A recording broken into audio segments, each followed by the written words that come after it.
বলুন। সারাদিন ক্ষেত খাবার নিয়ে থাকিস, বাড়ির দিকে তো খেয়ালই নেই।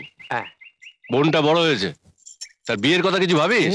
হঠাৎ আমার বোনের বিয়ের ব্যাপার নিয়ে আপনি ব্যস্ত হয়ে পড়েছেন দেখছি। মতলবটা কি? হ্যাঁ, দেশের কাজ করি তো, তাই আমাদের সবার জন্য ভাবতে হয়। দেশ সেবা?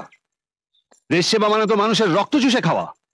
গরিব মানুষের কাছে ভালো মানুষ সেজে তাদের অবস্থার সুযোগ নিয়ে জমি জমা সব নিজের পেটে ঢোকানো। এই দেখ, তুই এত অপমান করলি, আমি কিন্তু রাখছি না, রাখছি না। না, যাকে এবার তুই আমার একটা গতি কর। করব? আপনার মতো মানুষকে কাঁধে করে শ্মশানে নিয়ে যাওয়া তো পুণ্যের কথা। হ্যাঁ, ওটা তো সদ্গতি, সে গতির কথা বলছি না। বলছি জমি জমা তো সব গেছে, সুদে আসলে যা দাঁড়ালো সব তো যাবে। সামনে ভোট, বুঝলেন?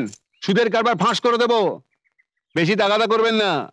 সময় হলে সুদ আর আসল মিলে আপনাকে ফেরত দিয়ে আসবো।